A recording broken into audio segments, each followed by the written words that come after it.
Bien, bueno, buenos días, buenas tardes con todos. Muchísimas gracias por haberse conectado, por acompañarnos en esta charla. Gracias por haber llegado tan puntual todos, bueno, o la mayoría, eso está bastante bien también. Entonces, como ya saben, ¿no? Vamos a hablar de una manera simple, sencillita, ¿no? Acerca de cómo es que funcionan las cosas, ¿no? Vamos a intentar abarcar ahora, hola Yanni, vamos a hablar ahora acerca de un poquito de ITIL 4, pero vamos a ir un poquillo más allá del Foundation, vamos a hablar de cositas que no te cuentan o que no te tenemos que contar básicamente en los niveles fundamentos, aunque bueno, a veces pues los que me conocen pues saben que suelo pecar de infidencia y suelo ir un poquito más allá normalmente. Entonces, vamos a hablar acerca de ITIL 4, de qué pasa con los procesos, dónde están los procesos, ¿de acuerdo? Qué pasó con las prácticas, de dónde llegan las prácticas, cuál es la diferencia entre un proceso y una práctica, por qué una práctica no puede existir sin un proceso o varios, ¿de acuerdo? Y vamos a intentar darle la vuelta a todo eso, pues que de manual, ¿no? Digamos, se ha ido instaurando, ¿no? En el pensamiento colectivo, ¿no? Que ITIL 4 pues ya no tiene procesos, ¿no? Y bueno, pues eso en buena cuenta no es cierto, ¿vale? Vamos a preparar una presentación, me van a permitir un segundito. A ver, aquí. Ahora. Bien, bueno, ese soy yo, ya saben, ¿no? Bien, entonces, permítanme un segundito que lo pongo aquí. Bien, bueno, entonces vamos por el principio, ¿no? Práctica y proceso, pues ya sabemos que por lo menos a nivel de definición no son lo mismo, ¿no?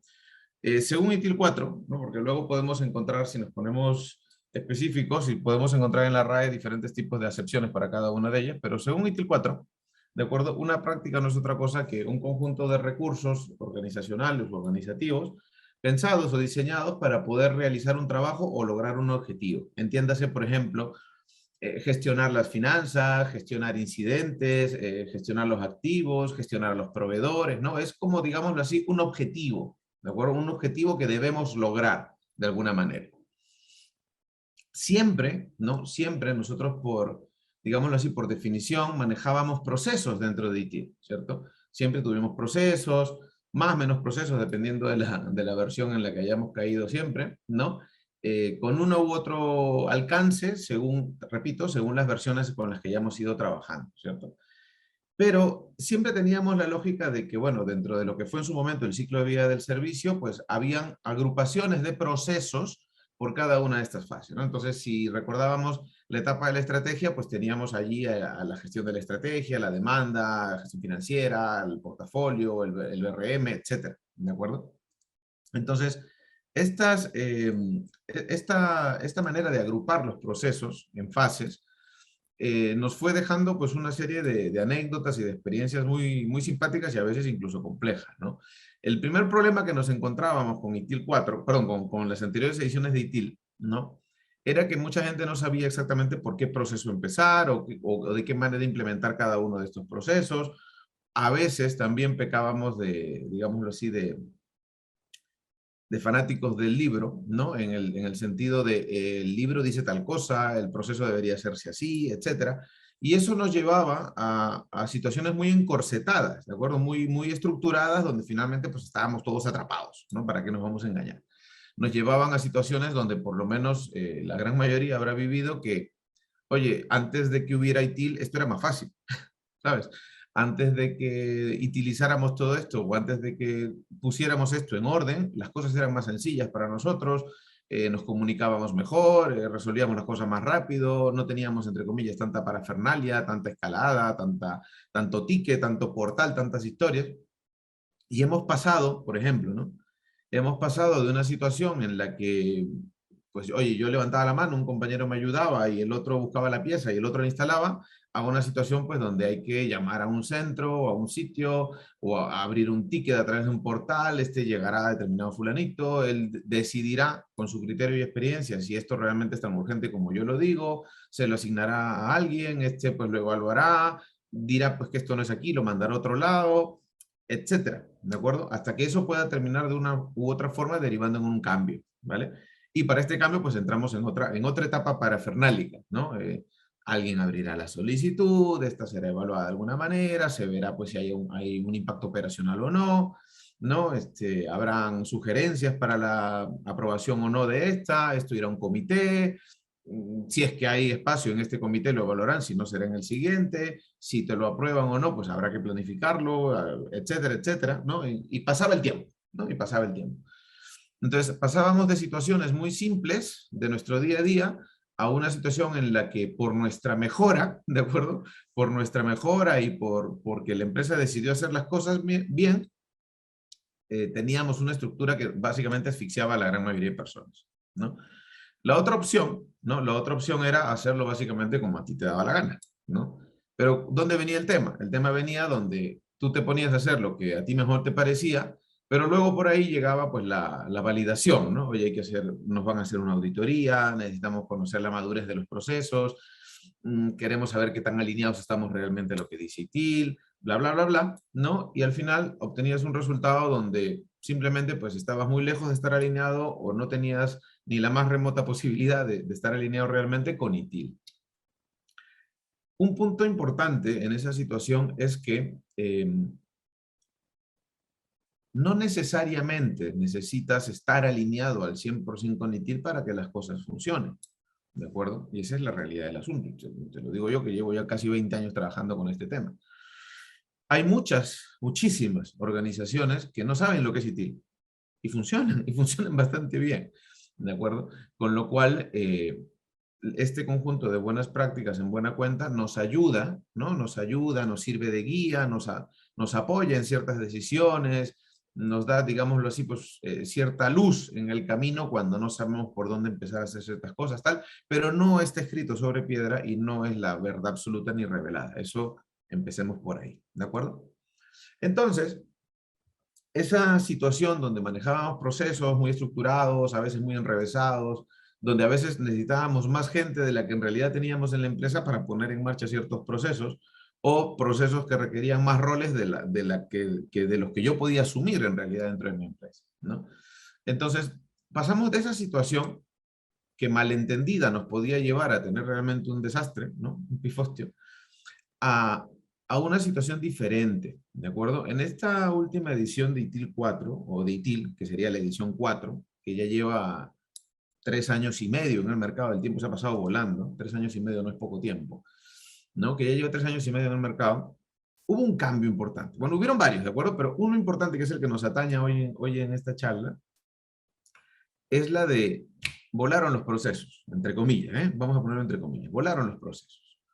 ¿Y eso? ¿Dónde, por qué? ¿Y los procesos ahora cómo es? No, no, lo que pasa es que en aras de la flexibilidad, mira, en aras de la flexibilidad, porque claro, ITIL 4 por muchas cosas se puede caracterizar, pero si hablamos de una en particular es la flexibilidad, ¿de acuerdo? En principio, pues nos ayuda con un esquema más flexible, más orientado a hazlo como tu organización lo requiera, más pensado en centrarnos únicamente en el valor, en cada una de las actividades, en no hacer nada que no aporte valor, mucho lean, ¿no?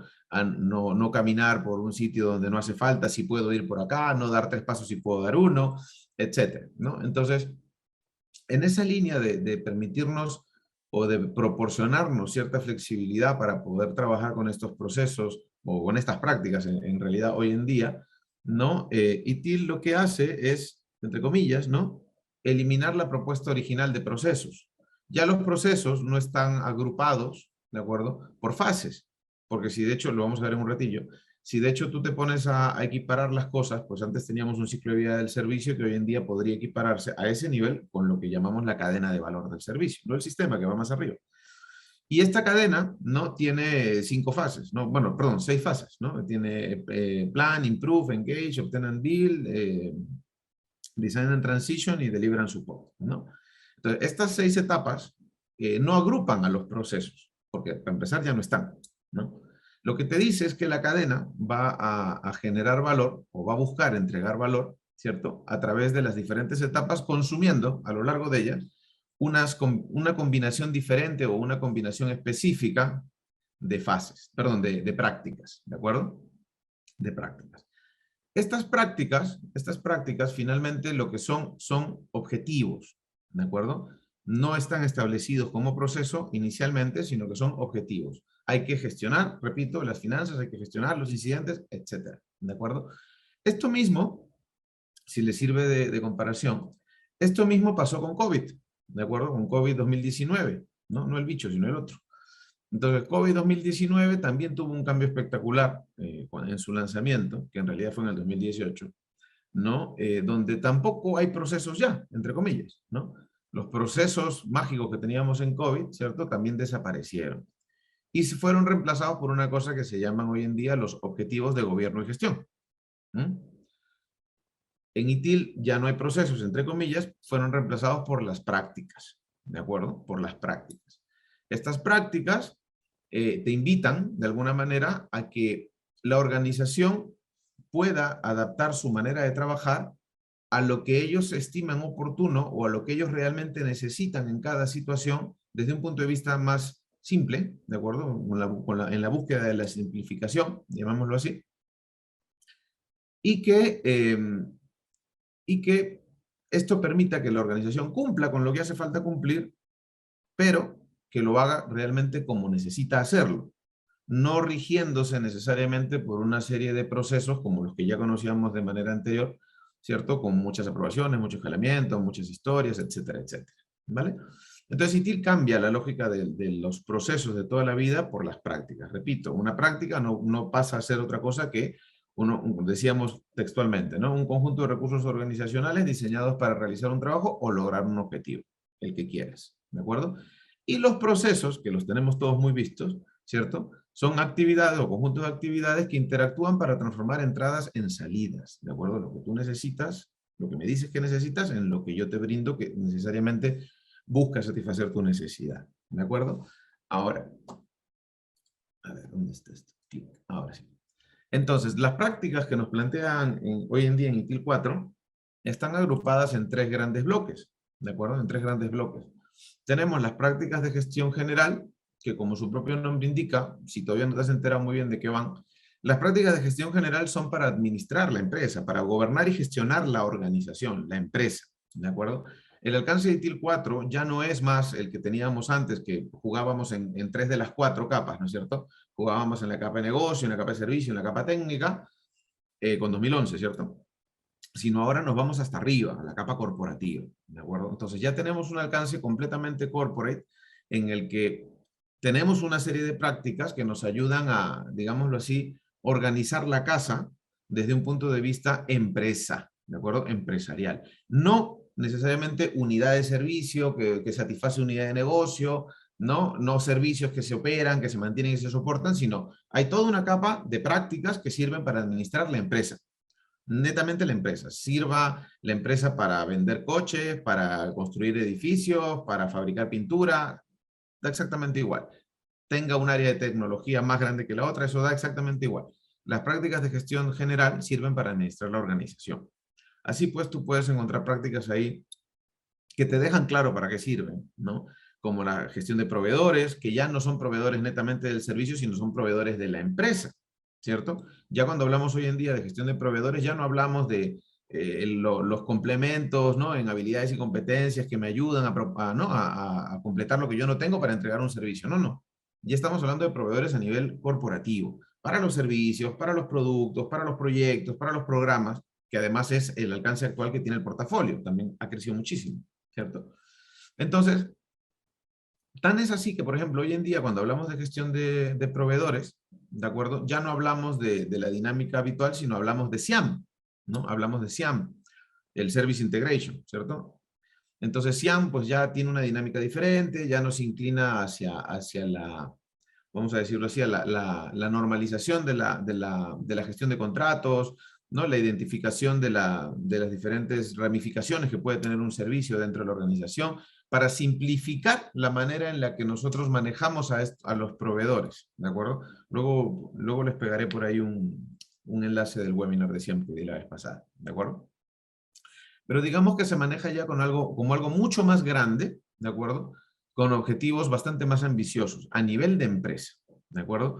Lo mismo pasa con la seguridad, ya no es la seguridad de la información que transita a través de los servicios y tal, sino ya es netamente la seguridad de la organización, de toda la empresa. Lo mismo pasa con los riesgos, por eso no usamos otra cosa que la ISO 31000, ¿no? Riesgos a nivel completamente corporativo, ¿no? A nivel estratégico, táctico, funcional, etc. Lo mismo pasa con la estrategia, ya es completamente de la empresa. El tema del portafolio es el portafolio general de la organización, ¿no? Antes teníamos portafolio de servicios, si se acuerdan, o cartera, como le quieran llamar, o portfolio. Ahora no, ahora manejamos un portafolio completo de la organización, como lo hacen las empresas normalmente, ¿cierto?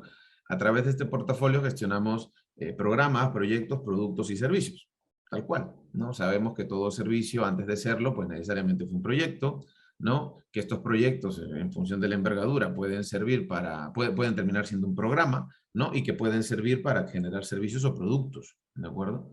Por si acaso, ¿vale? Entonces, las prácticas de gestión general sirven para eso, para administrar la organización, gobernar y gestionar la organización. Son 14 prácticas, ¿de acuerdo? Y no están agrupadas, o no están alineadas o agrupadas, mejor dicho, con ninguna de las etapas de la cadena de valor del servicio. Puedo utilizarlas según convenga, en la situación que convenga, ¿de acuerdo? Luego tengo otro gran bloque, que son las prácticas de gestión de servicios. Estas son más conocidas, estas nos suenan a todos, ¿de acuerdo?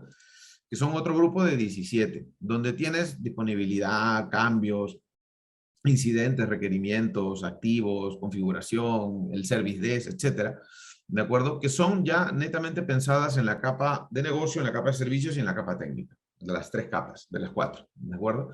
Con estas prácticas, pues atendemos, terminamos de crear, armar, disparar y soportar, ¿no? Los diferentes productos o servicios que podemos ir manejando. Son, si le echas un vistazo, pues son las más habituales, las que conocemos de toda la vida, por decirlo de alguna manera, ¿de acuerdo? Y luego tenemos otro gran grupo que son las prácticas de gestión técnica, netamente técnica, ¿de acuerdo? Que son las que ya tienen que ver directamente con el fierro, ¿no? Bueno, o con las plataformas, la infraestructura, con el software, con el despliegue, etc. De hecho, hay muchas prácticas aquí, esto lo solemos ver mucho en fundamentos, hay muchas prácticas aquí, prácticamente todas, que tienen su origen en lo que fueron los procesos de ITIL edición 2011, más los procesos que nos trajo el Practitioner en el 2016. O sea, la práctica totalidad de prácticas, tal cual, no son nuevas, ¿de acuerdo? No son nuevas, provienen ¿de acuerdo? Vienen de procesos, ¿de acuerdo? Procesos que han, vamos a decirlo así, evolucionado a ser simplemente simplemente entre comillas, ¿no? A ser simplemente prácticas que luego ya derivarán en otra serie de procesos que lo vamos a ver ahora, ¿vale? Entonces, por ejemplo, ¿no? Tú ahora tienes una práctica de gestión de servicios que se llama gestión de la liberación, o de las versiones, o del release, ¿de acuerdo? Y tienes por otro lado una práctica en la gestión técnica que se llama gestión de la implementación, o del deployment, ¿de acuerdo? O del despliegue. Son dos prácticas, una de servicios y una técnica. Pero si recuerdas, teníamos un proceso que se llamaba gestión de versiones y despliegues, ¿cierto? Entonces, ese proceso se dividió en dos prácticas. Un ejemplo, simplemente, ¿no? Teníamos en algún momento también un proceso de evaluación de cambios, ¿se acuerdan? Con otro proceso de gestión de cambios, ¿verdad? Y se complementaban y trabajaban juntos. Pues bueno, ahora tenemos una práctica de control o habilitación de cambios, depende de qué versión del libro leas, ¿de acuerdo? Porque es que nació como control de cambios y luego se cambió a habilitación de cambios, ¿de acuerdo? Entonces, ese proceso mismo, esa práctica de habilitación de cambios o control de cambios, ya absorbe las tareas de ambos procesos, tanto el de gestión como el de evaluación. Con lo cual, dos procesos se convirtieron en una práctica, ¿no? Luego tenemos, por ejemplo, ¿no? Lo que en algún momento fue ¿se acuerdan de las funciones? Que teníamos 4 y solo existían en la operación.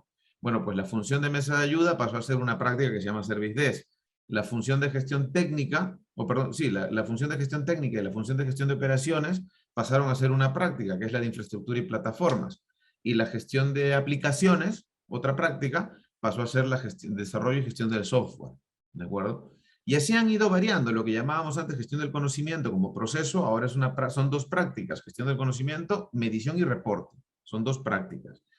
Lo que teníamos antes como, por ejemplo, ¿qué otra tenemos ahí que se ha roto? Lo que antes teníamos, gestión de activos y configuración, ¿cierto? Que inventario, relacionamiento, modelo de configuración, etcétera.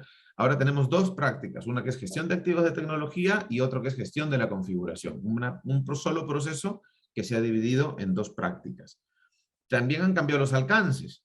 ¿no? Antes teníamos, por ejemplo, la gestión de la capacidad que llegaba, ¿no? hasta la identificación de los recursos y habilidades necesarios y la fabricación del plan de capacidad a nivel de negocios, servicios y componentes. Y ahora tenemos que ese mismo proceso pues ya también abarca las consideraciones de rendimiento, la performance de las capacidades otorgadas. No simplemente es la provisión, por decirlo de alguna manera. Luego tenemos, por ejemplo, les estoy tirando ejemplos al aire, ¿vale? Para que vayan pillando un poquito el tema. Luego teníamos, por ejemplo, si recuerdan ustedes, este proceso de planificación y soporte de la transición, ¿se acuerdan?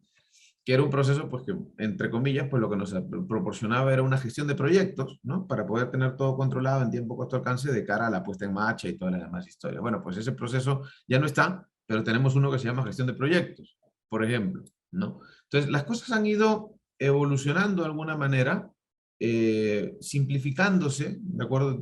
Si lo vemos desde el lado de la fusión de algunos procesos, ¿de acuerdo? Para crear nuevas prácticas, ¿vale? Entonces, todas estas prácticas, las 34 que estamos viendo aquí, tienen su origen en diferentes etapas de las anteriores ediciones de ITIL, ¿de acuerdo? El grueso, la mayor parte de estas prácticas, vienen de la edición 2011 de ITIL, ¿de acuerdo? De donde la inmensa mayoría venían de la versión 3, tal cual. Algunas de ellas, como por ejemplo la arquitectura, la mejora continua con un enfoque corporativo, la gestión del cambio organizacional, etcétera. Estas, por ejemplo, vienen del Practitioner, que se lanza en el 2016, ¿vale? Entonces, si lo vemos así, ¿de acuerdo? Si lo vemos así de cara a qué hubo y qué hay ahora, ¿de acuerdo? Diríamos fácilmente pues, que las prácticas no son necesariamente nuevas, sino que han simplificado su uso planteando una serie de objetivos y trasladándonos la responsabilidad de ver cómo es que las ponemos en marcha, ¿de acuerdo? Cómo las ponemos en funcionamiento, cómo logramos gestionar las relaciones, que ya no son las relaciones con el negocio, sino son las relaciones en general, a múltiples niveles, ¿de acuerdo? O sea, ya no hay un BRM, por decirlo de alguna forma, ¿no? ¿Cómo es que gestionamos las relaciones sin caer o sin necesitar una serie de procesos como los teníamos antes? ¿De acuerdo? Que ITIL 4 ya no maneja procesos, no es cierto. ¿De acuerdo? No es cierto. De hecho, es completamente inexacto, por no decir que es falso, ¿de acuerdo? Es inexacto. Sí hay procesos, ¿de acuerdo? Sí hay procesos, que es lo que vamos a comentar ahora. No hay posibilidad, ni por lógica ni por capricho, de que una práctica se ponga en marcha sin un proceso, ¿de acuerdo? O sea, yo puedo decir que voy al trabajo siguiendo una serie de pasos todos los días, ¿no? Y que bueno, eso es mi proceso para ir al trabajo, ¿de acuerdo? Pues me levanto, ¿no? Me ducho, desayuno, me visto, cojo el coche y me voy a trabajar. Vale, ese es mi proceso de todos los días. De pronto un buen día alguien puede decir que ya no hacen falta esos procesos, sino simplemente nos quedamos con la práctica de ir a trabajar. Oye, pero entonces la secuencia que yo tenía antes, bueno, pues eso ya es cosa tuya, ¿no? La práctica, lo que hay que hacer es ir a trabajar. Vale. Pero yo voy a seguir, no, voy a seguir yendo, claro. Y para hacerlo voy a tener que cumplir con una serie de actividades, eso es. Y ese conjunto de actividades más o menos complejo o más o menos sencillo, más o menos parecido a lo que hacía antes, ¿se va a llamar proceso o no? Sí, pues ya está. Es un proceso, ¿vale? Entonces, estas 34 prácticas agrupadas en 3 grandes bloques de gestión general, de gestión de servicios y gestión técnica, se complementan con estos otros componentes, ¿de acuerdo? Que lo voy a pasar muy rápido para no complicarnos un poco la existencia, porque hoy tenemos que hablar de prácticas y procesos únicamente, ¿vale?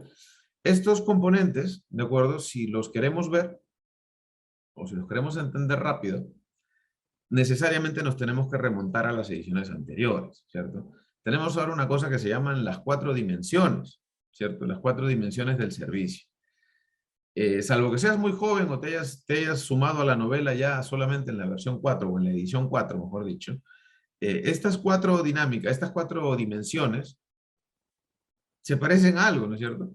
Se parecen a lo que antes llamábamos las 4 Ps. Las 4 Ps del diseño, ¿se acuerdan? Las 4 perspectivas a considerar al momento de diseñar los servicios en base a los criterios de aceptación, bla, bla. Pues eso. Las 4 dimensiones se corresponden con las 4 Ps. De hecho, las 4 Ps eran personas, procesos, productos y partners, ¿cierto?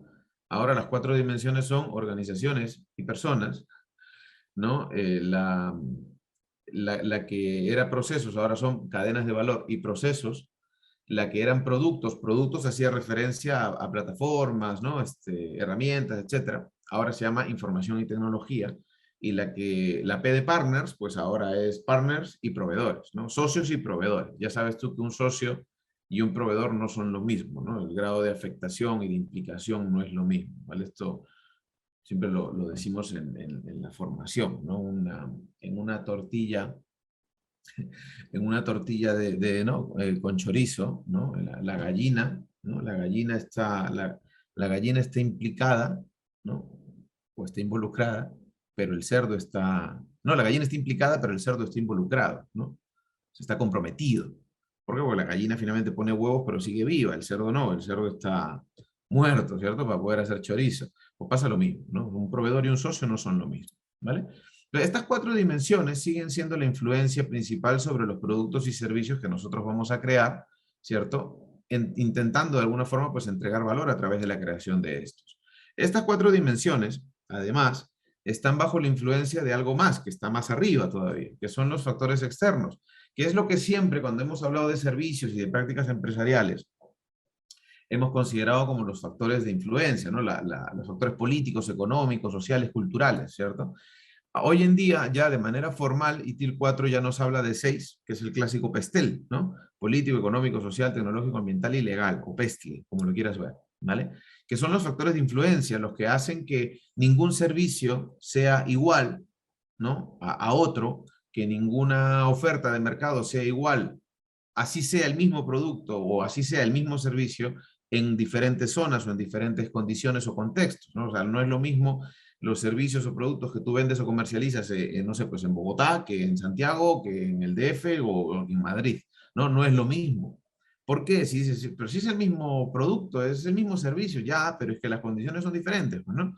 La moneda es distinta, la presión tributaria es distinta, la socioculturalidad también es distinta, los aspectos legales también, no sé, pues la estabilidad o las condiciones políticas tampoco son las mismas. Entonces, todo eso finalmente influye, ¿no? En la forma en la que nosotros vamos a considerar la fabricación o creación de los servicios y obviamente el valor que podemos esperar de ellos, ¿vale? Entonces tenemos, si lo vemos desde arriba, así en ángulo cenital, vemos, ¿no? Que lo primero con lo que te estrellas son los factores externos, político, económico, social, tecnológico, ambiental y legal. Debajo de ellos están las 4 dimensiones del servicio, ¿no? Organización y personas, información y tecnología, cadenas de valor y procesos, socios y proveedores. Y dentro de esto, dentro de la influencia de estas 4 dimensiones, los productos y servicios que nosotros vamos a crear.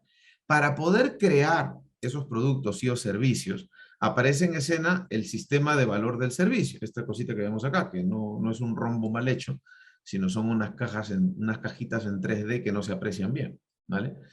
Entonces, vamos a decirlo así, este sistema de valor del servicio, ¿de acuerdo?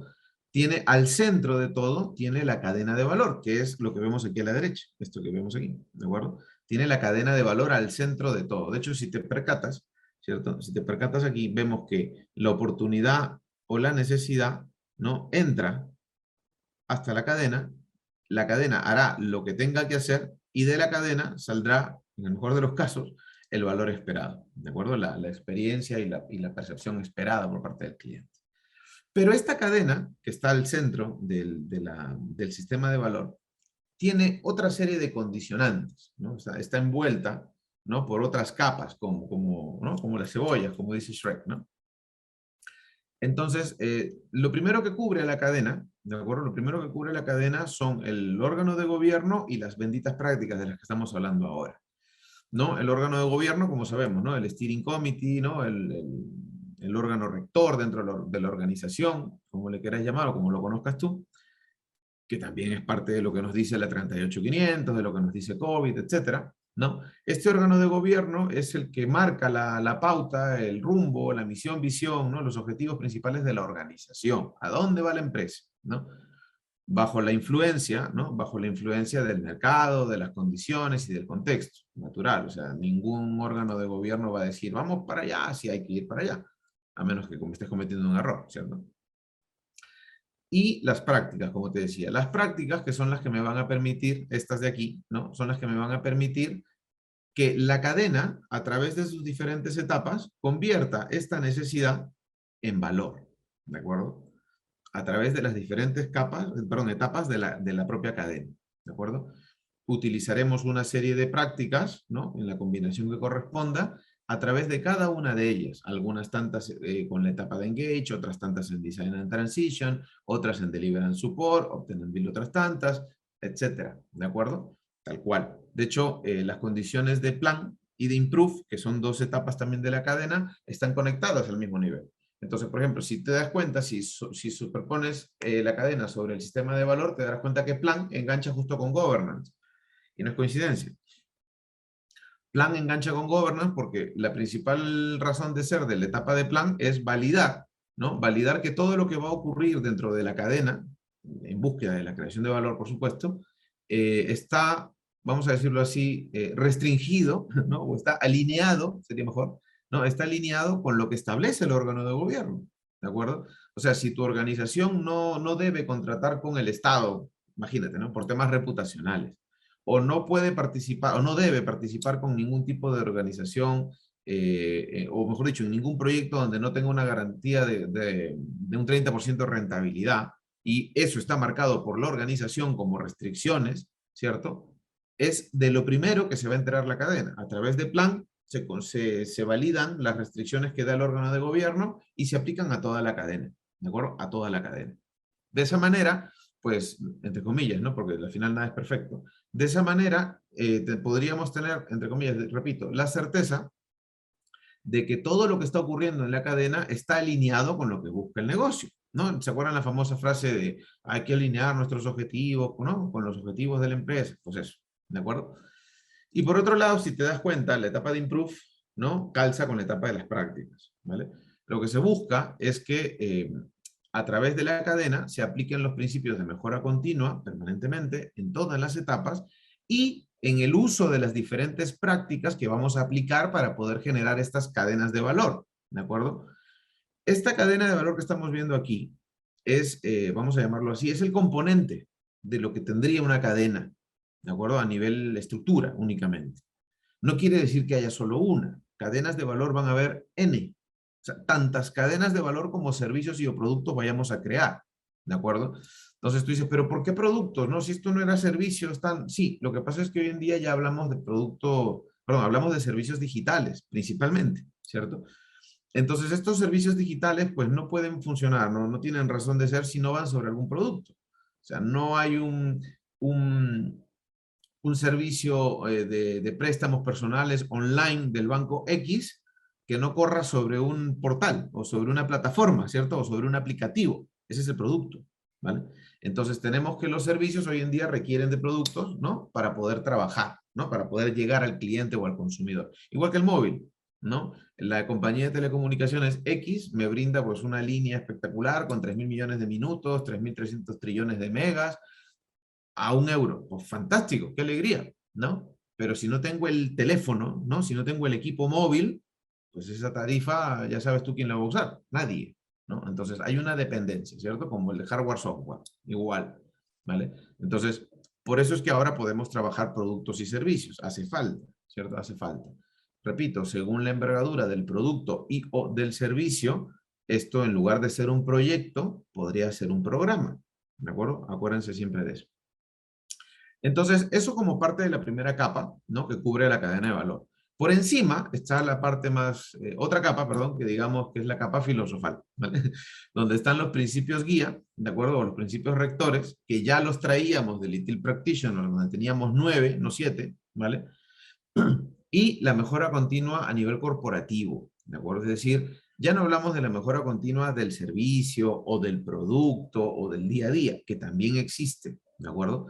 Sino esta mejora continua ya es la mejora continua a nivel organizativo, toda la empresa, ¿no? De hecho, hay una parte donde se establece claramente que la mejora continua es tarea de todos, ¿no? Es una responsabilidad de toda la organización y todos los que formamos parte de la organización estamos, vamos a decirlo así, en la obligación de aplicar a la mejora continua, ¿no?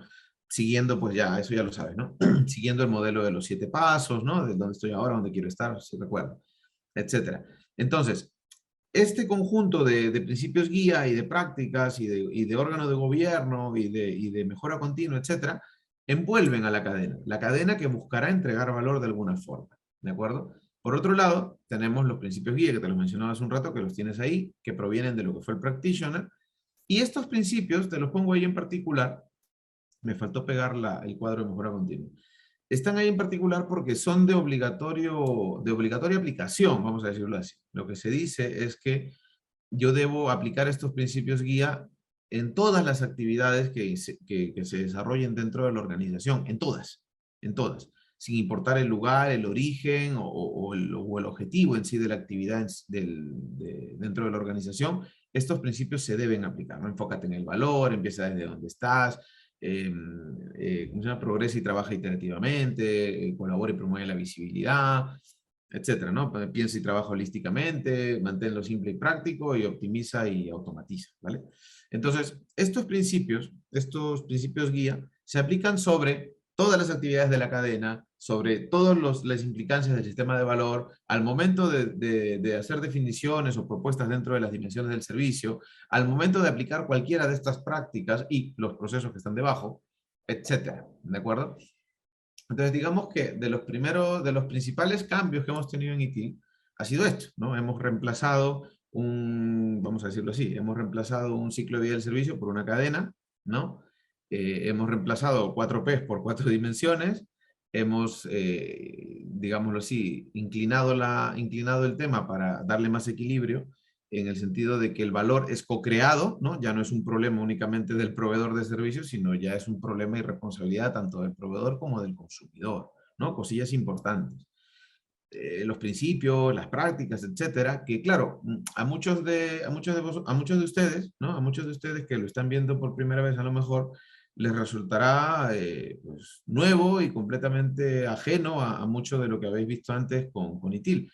Sin embargo, pues lo cierto es que todo esto viene de atrás, ¿de acuerdo? O sea, si llevas 3 o 4 versiones de ITIL ya a cuestas, pues sabrás que de dónde viene cada una de estas cositas, ¿vale? Y tiene sentido, o sea, tampoco es cosa de reinventar la rueda, ¿no? Bien, entonces, si vemos, perdón, ahora, por ejemplo, ¿no? Decíamos, no, no, pero ITIL ya no maneja procesos, no es cierto, ¿de acuerdo? Por ejemplo, si revisamos en detalle, ¿de acuerdo? Si revisamos en detalle las prácticas y la propuesta de las prácticas, etcétera, nos vamos a encontrar con que hay una serie de procesos, ¿de acuerdo? Sobre los que se desarrolla la actividad de cada práctica, ¿de acuerdo? Cada práctica tiene una serie de procesos relacionados, necesariamente. O sea, es que no hay manera, te decía yo hace un rato, no hay manera, ninguna, no existe, ¿de acuerdo? No existe, de que yo pueda tirar para adelante para cumplir con una serie de objetivos sin que yo aplique de una u otra forma procesos. No hay manera. O sea, puedo ser muy creativo, pero no hay forma. O sea, haga lo que haga, va a terminar siendo un proceso. ¿De acuerdo? Entonces, en el caso de ITIL 4, al margen de lo que se ve en el fundamento, o de lo que se ve en los niveles intermedios, puros y duros, ¿no? Eh, Cada una de las prácticas se descompone en una serie de procesos. Entonces, por ejemplo, si vemos la práctica de gestión del conocimiento, práctica de gestión del conocimiento, esta se desprende en tres procesos que hay que, digámoslo así, implementar de la manera más sencilla posible, ¿de acuerdo? Sin mayor complicación, porque lo cierto es que las especificaciones tampoco son muy complejas, ¿de acuerdo? Son muy, ¿cómo lo diría? Son muy intuitivos, ¿de acuerdo? Son muy intuitivos. Hay que establecer estos procesos para que esta práctica funcione. Tiene sentido, ¿no? Para preparar un café, pues hay que hervir agua de alguna manera, o hay que tener agua caliente por lo menos, y café, ¿no es cierto? Pues sí. Luego tú prepáralo como quieras, pero nadie me va a librar del agua caliente ni del café. Es imposible, ¿vale? Pues aquí pasa lo mismo, ¿vale? Entonces, por ejemplo, la práctica de gestión de conocimiento maneja 3 procesos, ¿no? Proceso 1, establecimiento y mantenimiento del entorno de la gestión del conocimiento para garantizar que las condiciones son las adecuadas para poder extraer, recolectar y procesar, ¿no? Descubrimiento de la información bajo demanda, ese es otro proceso, ¿no? En función de quién la necesita, cómo la obtengo y la proceso. Gestión e integración del modelo de información, ¿de acuerdo? Para poder obtener, procesar y presentar. Entonces, son 3 procesos, por ejemplo, para la gestión del conocimiento. Para la gestión de la seguridad de la información tenemos otros dos procesos, ¿no?, principales. La gestión de incidentes de seguridad y la auditoría y revisión de lo implementado. ¿Tal cual? Y tú dices, pero oye, pero con esos dos procesos o con esos tres procesos, ¿yo podría tener la práctica implementada? Pues sí. Obviamente puedes hacer más cosas, ¿no? O estos dos procesos puedes utilizarlos de manera más sencilla, pero por ejemplo, para poder tener auditoría y revisión, debe haber una política, deben haber objetivos que cumplir y que revisar, ¿no es cierto? Para poder gestionar incidentes de seguridad, primero tengo que tener claro qué es un incidente de seguridad, basándome en mis riesgos, en mi impacto, ¿cierto? En qué tan eh, relevante es la información o la afectación que se puede estar produciendo. Entonces, hay un montón de implicancias para la participación y creación de estos dos procesos en particular. O sea, no es dos procesos, lánzalos y tira. No. O sea, es algo que hay que tener en consideración. Y así para cada una de las prácticas, por ejemplo, de gestión general, ¿no? Por ejemplo, la gestión de riesgos, la práctica, nos dice que deberíamos desplegar 3 procesos mínimo, ¿de acuerdo? Para poder trabajar. El gobierno de la gestión de riesgos, ya te imaginas qué es, ¿no? La identificación, análisis y tratamiento de los riesgos, la propia gestión, y el seguimiento y revisión de los riesgos. Por lógica, ¿de acuerdo? Por lógica. Para poder gestionar los riesgos, tengo que identificarlos, analizarlos, cuantificarlos, gestionarlos, ¿no? Y buscar diferentes tipos de respuestas, etc. Bien, eso yo ya lo sé, ya lo sé. ¿Puedo hacerlo de esa manera? ¿Puedo alinearme con los procesos que sugiere ITIL 4 para la satisfacción de la práctica? Y a partir de ahí ya voy viendo, ¿de acuerdo? Porque finalmente, lo que te decía, ¿no? No es un esquema restrictivo ni busca ser estructuralmente asfixiante, ¿no? Lo que se busca es darte flexibilidad. Pero claro, flexibilidad en el sentido de hazlo como tú necesites, pero siguiendo un patrón, un orden lógico, ¿de acuerdo? Siguiendo un orden lógico. Yo recuerdo de los primeros grupos de ITIL 4 que tuve, ya 3 años atrás por lo menos, eh, cuando explicábamos esto de la flexibilidad y hazlo como realmente te haga falta, etcétera, tal y cual, no falta el chistoso, ¿no? El gracioso de turno que me dice, bueno, entonces ya lo sé, la próxima vez que el cliente venga a evaluar el servicio de la mesa y no encuentre esto y aquello, ¿no? Le diremos pues que lo que pasa es que estamos utilizando ITIL 4 e ITIL 4 dice que lo hagamos como nos haga falta. ¿No? Claro, listillo, ¿no? Entonces, por eso no tengo documentos, por eso no tengo pruebas, por eso no tengo registros, por eso nada está al día, ¿no? Porque ITIL 4 dice que lo haga como yo crea conveniente. ITIL 4 no te dice, haz la tontería que se te ocurra. ITIL 4 lo que te dice es, hay que cumplir con estos objetivos. Para hacerlo, hay una serie de procesos que podrías implementar. ¿Cómo los implementas y de qué manera los aplicas? Ya depende de tu organización. Pero gestionar las finanzas, por ejemplo, es algo necesario, relevante y digamos que sumamente crítico en cualquier organización. O sea, no hay manera que te salves de la gestión financiera, ¿no? Pero claro, ¿qué necesito hacer? Establecer una planificación financiera, tener muy claro cuál va a ser el objetivo financiero de la organización, llevar un control contable, ¿no? Acuérdate, presupuesto y contabilidad, ¿no? Con uno estimo y con el otro controlo, el consumo, ¿cierto? Entonces, esas cosas no las puedes rechazar. ¿No? Oye, tengo gestión financiera, pero como ITIL 4 dice que lo haga como a mí mejor me parezca, pues lo hago en un papel y un lápiz y apunto lo que me conviene y lo que no me conviene, pues no lo apunto. Está mal, ¿de acuerdo? Entonces no nos vayamos por los cerros de Úbeda, ¿vale? Bien, entonces, estos, por ejemplo, los procesos de la gestión general, ¿no? Digamos que tenemos 14 prácticas y 34 procesos. Agarra, ¿eh? 14 prácticas y 34 procesos. ¿Se ha simplificado? Sí, está más simple, pero hay más procesos, pero no están encorsetados. O sea, son procesos que se pueden adaptar fácilmente a tus necesidades. Obviamente no hay un 1, 2, 3 para hacerlo, ¿no? Ya depende también de una serie de factores. O sea, por mucho que te esmeres, la experiencia siempre juega un papel importante. O sea, no nos podemos engañar en ese sentido. ¿De acuerdo? Por ejemplo, las prácticas de gestión de servicios. ¿Vale? Lo mismo. Por ejemplo, para gestionar incidentes hay 2 procesos que deberían existir, ¿no? 2 procesos, el manejo y resolución de incidentes y la revisión periódica de los mismos. Ya está. Mínimo para garantizar que estamos gestionando incidentes. ¿Por qué? Porque la práctica barra objetivo, ¿no? Dice que hay que gestionar los incidentes, ¿vale? Para poderlos gestionar, yo tengo que concatenar una serie de actividades para poder garantizar el soporte o el servicio de la manera acordada. Bueno, pues para eso me dice ITIL 4 que yo necesito implementar 2 procesos, al menos. El manejo de los incidentes y la revisión de los mismos. Permanente, ¿no? Periódica. Lo mismo para la continuidad del servicio, para el diseño, para la mesa de ayuda, ¿no? Por ejemplo, la mesa de ayuda, más allá de ser un único punto de contacto, un centro que podemos tener en Swarming, en Enjambre, ¿no? O que lo podemos tener disperso, como tú quieras hacerlo, ya depende de tu organización y del tipo de organización que tengas, ¿no? Nos dice que al menos deberíamos manejar 3 procesos, ¿no?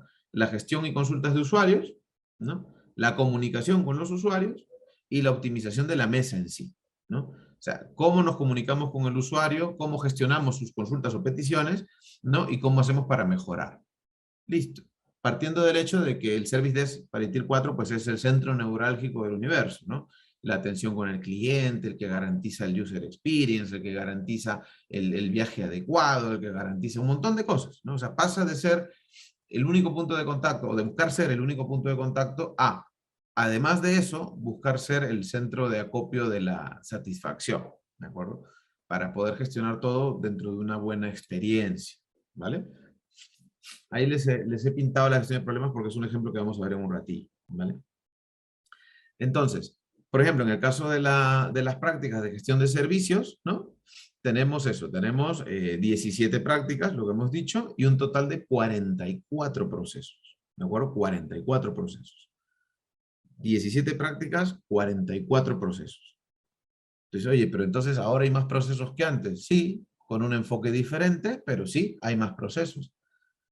No son tan complejos, como vas a ver en un ratillo, pero están ahí, ¿no? Están ahí. Y eso es importante porque finalmente, digamos que le da fondo a las cosas, ¿no? Es que es muy fácil decir, ya no hay proceso, solamente es cumplimiento de prácticas, ¿no? Y esto tiene una serie de objetivos y para de contar.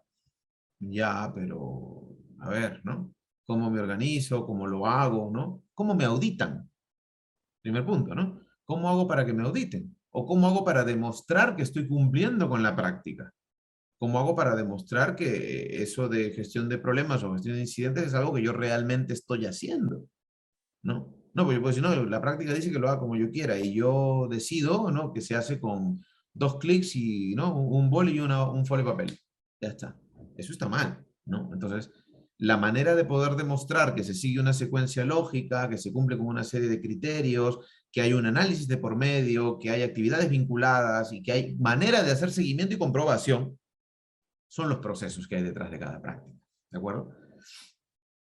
Entonces, repito, ¿no? Por el lado de la gestión general, tenemos 14 prácticas y 34 procesos.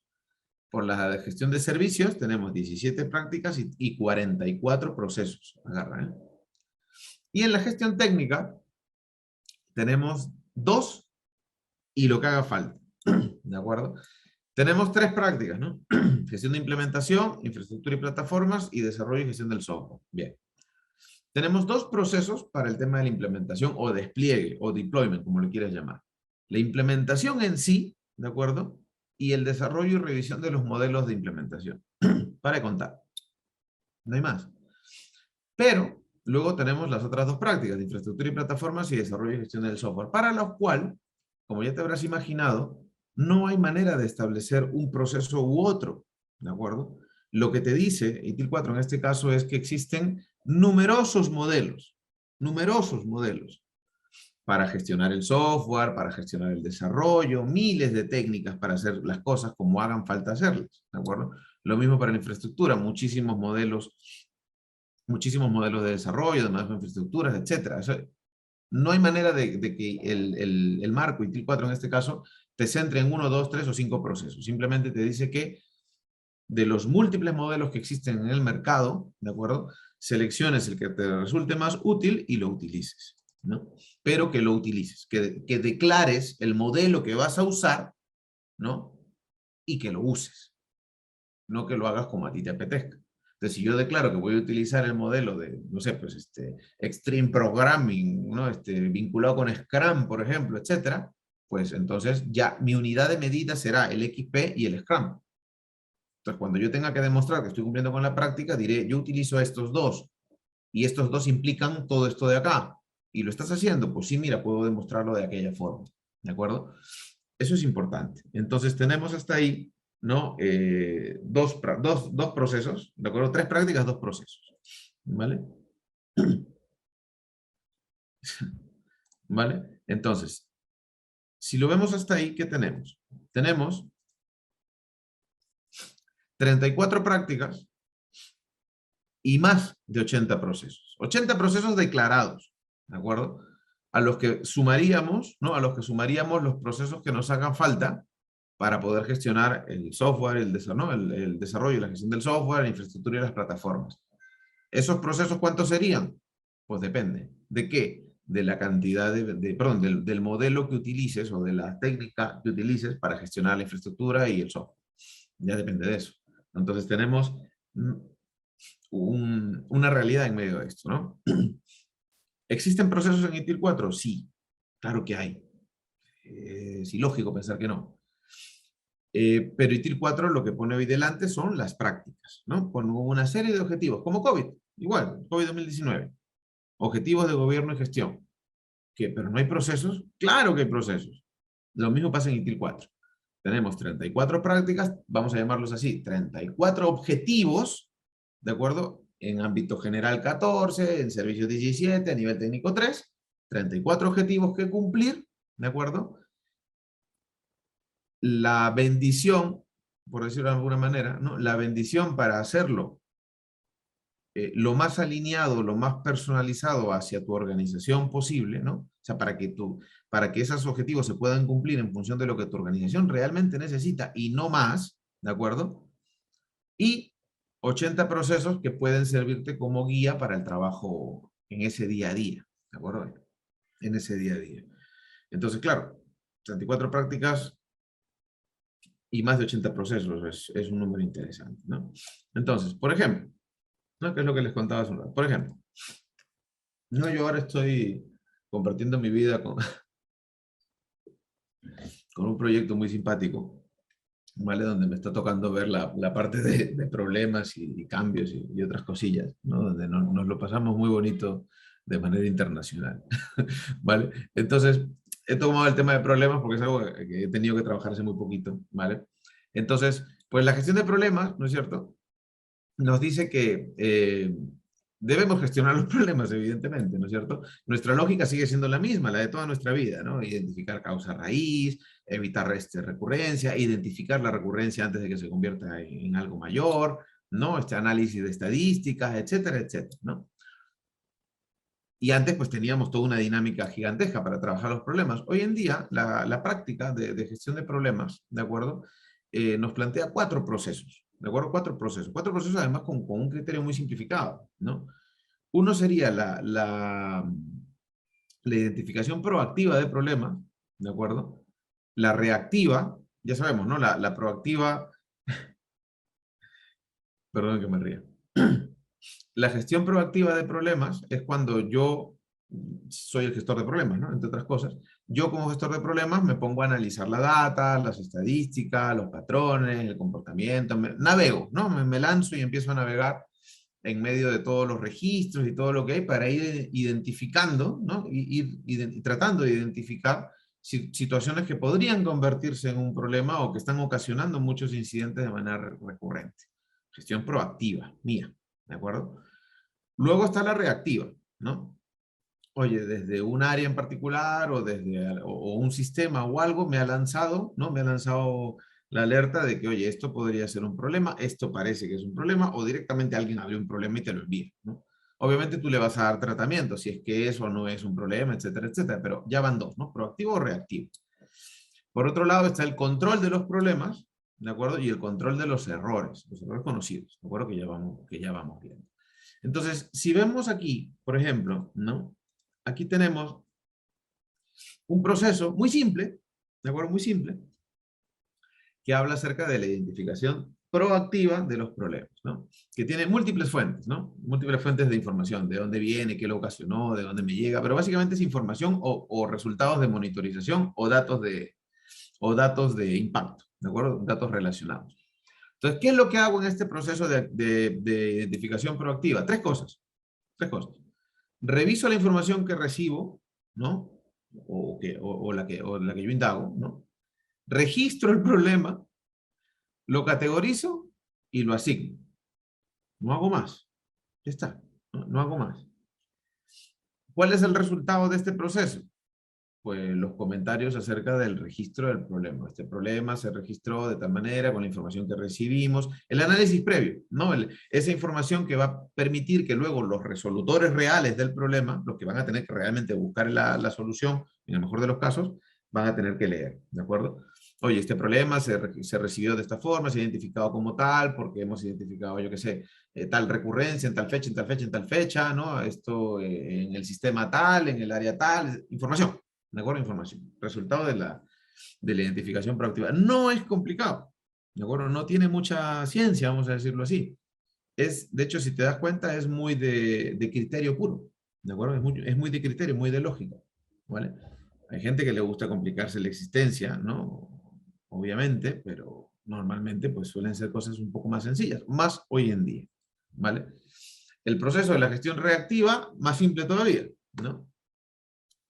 De los registros de los incidentes, los datos, los acuerdos de nivel de servicio que se cumplen o que no se cumplen, etcétera, ¿no? ¿Qué es lo que hago? Como ya me llega de algún lado, pues registro el problema, aunque la gente diga que no hay que registrarlo porque ya llega en un registro de ticket y tal, Raúl, no voy a decir nada más, ¿no? Entonces, se registra el problema, ¿cierto? Se categoriza y se asigna para contar. Ya está. Ah, pero la buena práctica dice que hay que registrar el problema. Sí, pero no viene de un incidente, pero hay que registrar el problema. Pero bueno, eso ya da igual, ¿vale? ¿Cuál es la salida? Los registros de problemas. Y para contar. Simple, ¿eh? Simple. No tiene mucha ciencia en realidad. El control de problemas, ¿no? Lo que busca es eso, ir generando la propia investigación, ¿no? Identificando las comunicaciones necesarias, ¿no? Cómo registramos los errores conocidos, etcétera. ¿De acuerdo? No tiene mucha ciencia tampoco. Es simple. Si te das cuenta, el proceso es sencillito, ligero, ¿no? No tiene mucha complicación en ese sentido. Pero hay que ponerlo en marcha. Y luego está el control de errores, ¿no? El control de errores que básicamente es el que nos genera todo, ¿no? Nos genera todos los registros posibles, ¿no? El registro de problemas actualizado, las solicitudes de cambio, si es que de esta solución tiene que salir una RFC, ¿no? Las solicitudes de cambio, las soluciones a los problemas, las definitivas, en el caso que los tengamos, ¿no? Las temporales también, por supuesto, los modelos para resolver ciertos problemas, una solución a incidente, que al final no era un problema, era un incidente, ¿no? Iniciativas de mejora múltiples, ¿de acuerdo? Y lo que hago aquí, analizando toda la información, los registros, los datos, etcétera, lo que hago básicamente es buscar soluciones, ¿no? Buscar soluciones. Buscar una solución, implementarla, hacer un seguimiento al resultado de la misma y cerrarlo. Ya está. Dices, oye, pero está fácil, ¿no? Hombre, está más fácil que hace unos cuantos años. Sí, el planteamiento es mucho más sencillo, ¿no? De hecho, en otro webinar lo que voy a hacer es comparar procesos con prácticas actuales. O sea, los procesos que teníamos antes con las prácticas actuales, para que los que no lo hayan visto hasta ahora se enteren un poquito de qué va, ¿vale? Entonces, por repasar, ¿no? La gestión de problemas en sí nos plantea la necesidad de 4 procesos, ¿no? La práctica, 4 procesos. Identificación proactiva, reactiva, el control en sí de los problemas, ¿no?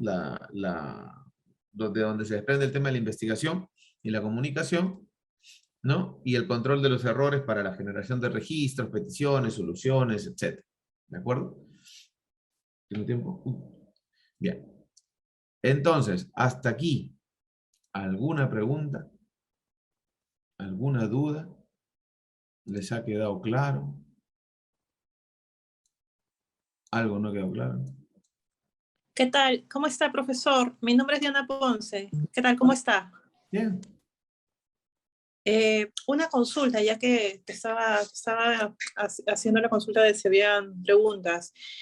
Hay una lámina, hay una diapositiva donde usted comenta acerca de, prácticamente es la cadena de valor de desarrollos tecnológicos. hay una primera parte donde se muestra un combo, un bloque de demanda. Después de ahí viene la parte de development, construcción, análisis, development, desarrollo, entrega y entrega de valor al cliente, ¿correcto? Si no me equivoco, es la parte inferior derecha. La cadena de valor. Claro. Exacto. Entonces, mi consulta es con respecto a la demanda. Como sabemos, yo trabajo en el Banco Pichincha, por ejemplo, las iniciativas como tal o los pedidos de requerimientos tecnológicos en verdad es inmenso, claro. ¿No? Es infinito. Entonces, ¿cómo de alguna manera usted, cómo nos recomendaría justamente esa lista de iniciativas infinitas, de qué manera gestionarlas y hacer una planificación inteligente para empezar a atenderlas, ¿no? Bueno, mira, lo más normal para poder establecer, digamos, por dónde empiezo respecto a la sarta de iniciativas que puedo tener en mente o en lista, es que aparezca en escena el portafolio, ¿de acuerdo? Entonces, lo normal es que la organización dé prioridad, ¿de acuerdo? Dé prioridad a las iniciativas que van a generar un mayor impacto positivo en la organización o en los clientes y que generen una mayor rentabilidad o un menor costo, ¿de acuerdo? Entonces, ese filtro, esa lista priorizada de iniciativas que deberíamos abordar, si no lo hace un portafolio, nosotros deberíamos considerar el discriminarlos en función de eso, del resultado que se espera de cada una de ellas, el costo asociado a la misma y la rentabilidad que pueden generar. Mientras más positivo sea el impacto, mayor rentabilidad genere y menos costo tenga, pues irá más arriba, ¿no? Hay iniciativas, por ejemplo, que a lo mejor son muy económicas, ¿no? Son muy económicas, pero tampoco es que vayan a hacer mayor diferencia, que no me van a aportar nada nuevo o nada relevante. Hay otras que son muy costosas que también ocurre, ¿eh? O sea, iniciativas muy costosas que, oye, el resultado no lo vamos a ver en breve. O sea, lo veremos en algún momento, pero pronto no va a ser. Entonces, la prioridad la marca eso, ¿no? La prioridad la marca eso, el retorno de la inversión, el impacto que genera la iniciativa, ¿cierto? Y bueno, y los recursos que tengamos para ponerla en marcha. Esa tarea normalmente la hace el portafolio. Entonces, en el área de tecnología, deberíamos tener digámoslo así, la contraparte del portafolio general de la organización, porque la organización maneja las iniciativas globales de la empresa. Pero luego tecnología tendrá el suyo, ¿no? Alineado con sus propios objetivos y alineados con los objetivos de la organización.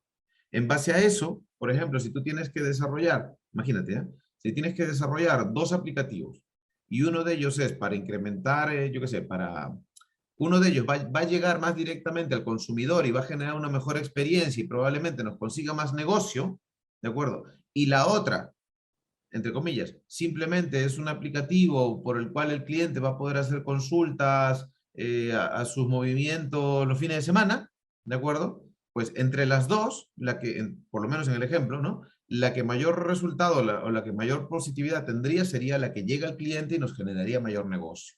Entonces, esta iría primero, ¿no? No sé si me explico. Clarísimo, doctor. Profesor, muchas gracias. Gracias. Eso estamos, ¿no? ¿De qué? Vale. ¿Alguna duda, chicos? Chicas. ¿Estamos claros?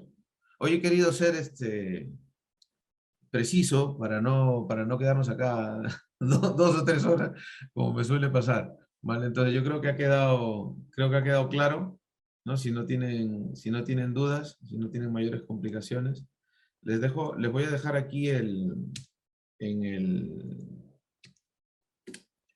el chat, les estoy dejando el webinar de Siam, ¿de acuerdo? Para que lo tengan presente por si les resulta interesante o necesario, ¿vale?